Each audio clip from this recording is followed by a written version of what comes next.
The Bible. And the Catechism. In a year.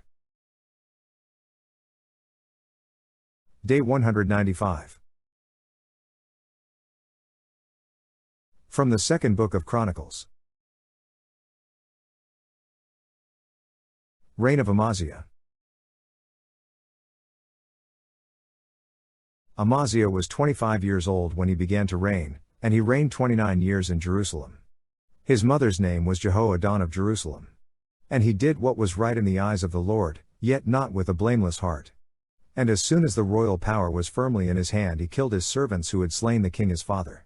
But he did not put their children to death, according to what is written in the law, in the book of Moses, where the Lord commanded, "The fathers shall not be put to death for the children, or the children be put to death for the fathers, but every man shall die for his own sin." Slaughter of the Edomites. Then Amaziah assembled the men of Judah, and set them by fathers' houses under commanders of thousands and of hundreds for all Judah and Benjamin. He mustered those 20 years old and upward, and found that they were 300,000 picked men, fit for war, able to handle spear and shield. He hired also 100,000 mighty men of valor from Israel for 100 talents of silver. But a man of God came to him and said, "O king, do not let the army of Israel go with you, for the Lord is not with Israel, with all these Ephraimites. But if you suppose that in this way you will be strong for war, God will cast you down before the enemy, for God has power to help or to cast down." And Amaziah said to the man of God, "But what shall we do about the 100 talents which I have given to the army of Israel?" The man of God answered, "The Lord is able to give you much more than this." Then Amaziah discharged the army that had come to him from Ephraim, to go home again. And they became very angry with Judah, and returned home in fierce anger. But Amaziah took courage, and led out his people, and went to the valley of Salt and smote 10,000 men of Seir. The men of Judah captured another 10,000 alive, and took them to the top of a rock and threw them down from the top of the rock, and they were all dashed to pieces. But the men of the army whom Amaziah sent back, not letting them go with him to battle, fell upon the cities of Judah, from Samaria to Beth Horon, and killed 3,000 people in them, and took much spoil.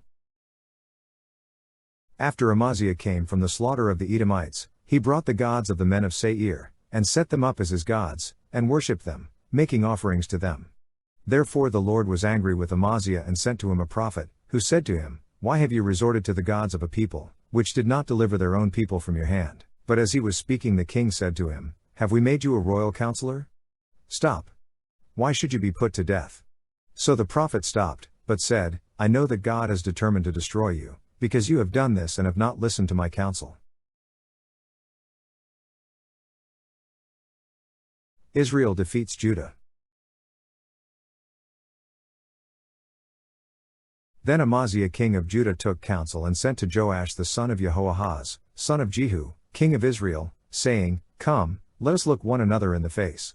And Joash the king of Israel sent word to Amaziah king of Judah, "A thistle on Lebanon sent to a cedar on Lebanon, saying, Give your daughter to my son for a wife," and a wild beast of Lebanon passed by and trampled down the thistle. You say, "See, I have smitten Edom, and your heart has lifted you up in boastfulness. But now stay at home, why should you provoke trouble so that you fall, you and Judah with you?" But Amaziah would not listen, for it was of God, in order that he might give them into the hand of their enemies, because they had sought the gods of Edom. So Joash king of Israel went up, and he and Amaziah king of Judah faced one another in battle at Bethshemesh, which belongs to Judah. And Judah was defeated by Israel, and every man fled to his home. And Joash king of Israel captured Amaziah king of Judah, the son of Joash, son of Ahaziah, at Bethshemesh, and brought him to Jerusalem, and broke down the wall of Jerusalem for 400 cubits, from the Ephraim gate to the corner gate.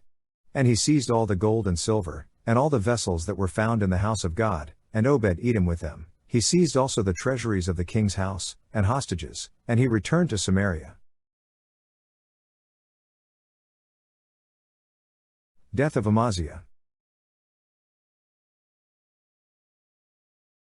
Amaziah the son of Joash king of Judah lived 15 years after the death of Joash the son of Jehoahaz, king of Israel. Now the rest of the deeds of Amaziah, from first to last, are they not written in the book of the kings of Judah and Israel? From the time when he turned away from the Lord they made a conspiracy against him in Jerusalem, and he fled to Lachish. But they sent after him to Lachish, and slew him there. And they brought him upon horses, and he was buried with his fathers in the city of David. Reign of Uzziah. And all the people of Judah took Uzziah, who was 16 years old, and made him king instead of his father Amaziah. He built Eloth and restored it to Judah, after the king slept with his fathers. Uzziah was 16 years old when he began to reign, and he reigned 52 years in Jerusalem. His mother's name was Jechaliah of Jerusalem, and he did what was right in the eyes of the Lord, according to all that his father Amaziah had done. He set himself to seek God in the days of Zechariah, who instructed him in the fear of God, and as long as he sought the Lord, God made him prosper. He went out and made war against the Philistines, and broke down the wall of Gath and the wall of Jabneh and the wall of Ashdod, and he built cities in the territory of Ashdod and elsewhere among the Philistines. God helped him against the Philistines, and against the Arabs that dwelt in Girbal, and against the Meunites. The Ammonites paid tribute to Uzziah, and his fame spread even to the border of Egypt, for he became very strong. Moreover, Uzziah built towers in Jerusalem at the corner gate and at the valley gate and at the angle, and fortified them. And he built towers in the wilderness, and hewed out many cisterns, for he had large herds, both in the Shephelah and in the plain, and he had farmers and vinedressers in the hills and in the fertile lands, for he loved the soil. Moreover, Uzziah had an army of soldiers, fit for war, in divisions according to the numbers in the muster made by Jael the secretary and Maaseiah the officer, under the direction of Hananiah, one of the king's commanders. The whole number of the heads of fathers' houses of mighty men of valor was 2,600.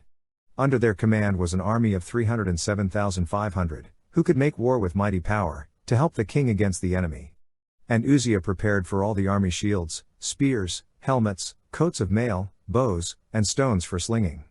In Jerusalem he made engines, invented by skillful men, to be on the towers and the corners, to shoot arrows and great stones. And his fame spread far, for he was marvelously helped, till he was strong. Pride and apostasy. But when he was strong he grew proud, to his destruction. For he was false to the Lord his God, and entered the temple of the Lord to burn incense on the altar of incense. But Azariah the priest went in after him, with 80 priests of the Lord who were men of valor, and they withstood King Uzziah, and said to him, "It is not for you, Uzziah, to burn incense to the Lord, but for the priests the sons of Aaron, who are consecrated to burn incense. Go out of the sanctuary, for you have done wrong, and it will bring you no honor from the Lord God." Then Uzziah was angry. Now he had a censer in his hand to burn incense, and when he became angry with the priests, leprosy broke out on his forehead, in the presence of the priests in the house of the Lord, by the altar of incense. And Azariah the chief priest, and all the priests, looked at him, and behold, he was leprous in his forehead, and they thrust him out quickly, and he himself hastened to go out, because the Lord had smitten him. And King Uzziah was a leper to the day of his death, and being a leper dwelt in a separate house, for he was excluded from the house of the Lord. And Jotham his son was over the king's household, governing the people of the land. Now the rest of the acts of Uzziah, from first to last, Isaiah the prophet the son of Amoz wrote. And Uzziah slept with his fathers, and they buried him with his fathers in the burial field which belonged to the kings, for they said, "He is a leper." And Jotham his son reigned in his stead. Reign of Jotham. Jotham was 25 years old when he began to reign, and he reigned 16 years in Jerusalem. His mother's name was Jerusha the daughter of Zadok. And he did what was right in the eyes of the Lord according to all that his father Uzziah had done, only he did not invade the temple of the Lord. But the people still followed corrupt practices. He built the upper gate of the house of the Lord, and did much building on the wall of Ophel. Moreover, he built cities in the hill country of Judah, and forts and towers on the wooded hills. He fought with the king of the Ammonites and prevailed against them. And the Ammonites gave him that year 100 talents of silver, and 10,000 kers of wheat and 10,000 of barley. The Ammonites paid him the same amount in the second and the third years. So Jotham became mighty, because he ordered his ways before the Lord his God. Now the rest of the acts of Jotham, and all his wars, and his ways, behold, they are written in the book of the kings of Israel and Judah.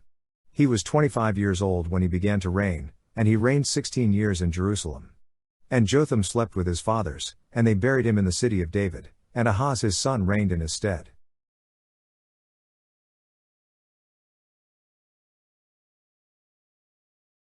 From the Book of Proverbs. The king's heart is a stream of water in the hand of the Lord. He turns it wherever he will. Every way of a man is right in his own eyes, but the Lord weighs the heart. To do righteousness and justice is more acceptable to the Lord than sacrifice. Haughty eyes and a proud heart, the lamp of the wicked, are sin. The plans of the diligent lead surely to abundance, but every one who is hasty comes only to want. The getting of treasures by a lying tongue is a fleeting vapor and a snare of death. The violence of the wicked will sweep them away, because they refuse to do what is just. The way of the guilty is crooked, but the conduct of the pure is right. It is better to live in a corner of the housetop than in a house shared with a contentious woman. The soul of the wicked desires evil. His neighbor finds no mercy in his eyes. When a scoffer is punished, the simple becomes wise. When a wise man is instructed, he gains knowledge. The righteous observes the house of the wicked.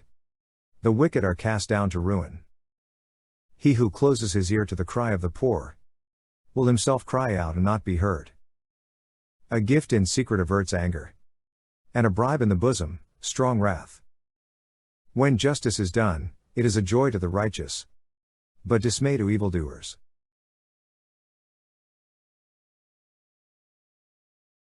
From the Epistle of Paul to the Romans. Israel's rejection is not final.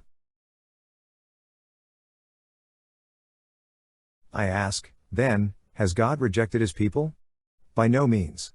I myself am an Israelite, a descendant of Abraham, a member of the tribe of Benjamin. God has not rejected his people whom he foreknew. Do you not know what the scripture says of Elijah, how he pleads with God against Israel? Lord, they have killed thy prophets, they have demolished thy altars, and I alone am left, and they seek my life. But what is God's reply to him? I have kept for myself 7,000 men who have not bowed the knee to Baal. So too at the present time there is a remnant, chosen by grace. But if it is by grace, it is no longer on the basis of works, otherwise grace would no longer be grace. What then? Israel failed to obtain what it sought. The elect obtained it, but the rest were hardened, as it is written. God gave them a spirit of stupor. Eyes that should not see and ears that should not hear. Down to this very day. And David says, let their feast become a snare and a trap, a pitfall and a retribution for them. Let their eyes be darkened so that they cannot see, and bend their backs forever. The salvation of the Gentiles. So I ask, have they stumbled so as to fall? By no means. But through their trespass salvation has come to the Gentiles, so as to make Israel jealous. Now if their trespass means riches for the world, and if their failure means riches for the Gentiles, how much more will their full inclusion mean? Now I am speaking to you Gentiles. Inasmuch then as I am an apostle to the Gentiles, I magnify my ministry in order to make my fellow Jews jealous, and thus save some of them. For if their rejection means the reconciliation of the world, what will their acceptance mean but life from the dead?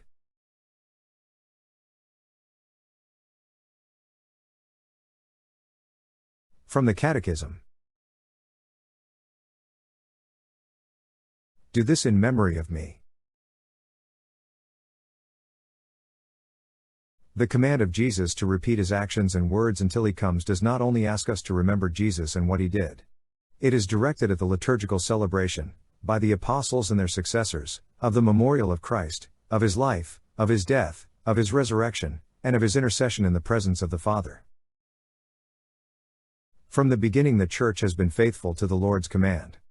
Of the Church of Jerusalem it is written, they devoted themselves to the apostles' teaching and fellowship, to the breaking of bread and the prayers, day by day, attending the temple together and breaking bread in their homes, they partook of food with glad and generous hearts. It was above all on the first day of the week, Sunday, the day of Jesus' resurrection, that the Christians met to break bread. From that time on down to our own day, the celebration of the Eucharist has been continued so that today we encounter it everywhere in the Church with the same fundamental structure. It remains the center of the Church's life. Thus, from celebration to celebration, as they proclaim the Paschal mystery of Jesus until he comes, the pilgrim people of God advances, following the narrow way of the cross, toward the heavenly banquet, when all the elect will be seated at the table of the kingdom. The liturgical celebration of the Eucharist. The Mass of all ages. As early as the 2nd century, we have the witness of Saint Justin Martyr for the basic lines of the order of the Eucharistic celebration. They have stayed the same until our own day for all the great liturgical families. Saint Justin wrote to the pagan emperor Antoninus Pius, 138-161, around the year 155, explaining what Christians did. On the day we call the Day of the Sun, all who dwell in the city or country gather in the same place. The memoirs of the apostles and the writings of the prophets are read, as much as time permits. When the reader has finished, he who presides over those gathered admonishes and challenges them to imitate these beautiful things. Then we all rise together and offer prayers for ourselves, and for all others, wherever they may be, so that we may be found righteous by our life and actions, and faithful to the commandments, so as to obtain eternal salvation. When the prayers are concluded, we exchange the kiss. Then someone brings bread and a cup of water and wine mixed together to him who presides over the brethren. He takes them and offers praise and glory to the Father of the universe, through the name of the Son and of the Holy Spirit, and for a considerable time he gives thanks, in Greek, Eucharistian, that we have been judged worthy of these gifts. When he has concluded the prayers and thanksgivings, all present give voice to an acclamation by saying, Amen. When he who presides has given thanks and the people have responded, those whom we call deacons give to those present the Eucharistic bread, wine and water, and take them to those who are absent. The liturgy of the Eucharist unfolds according to a fundamental structure which has been preserved throughout the centuries down to our own day. It displays two great parts that form a fundamental unity. The gathering, the liturgy of the Word, with readings, homily and general intercessions. The liturgy of the Eucharist, with the presentation of the bread and wine, the consecratory thanksgiving, and communion. The liturgy of the Word and liturgy of the Eucharist together form one single act of worship. The Eucharistic table set for us is the table both of the Word of God and of the body of the Lord. Is this not the same movement as the Paschal meal of the risen Jesus with his disciples?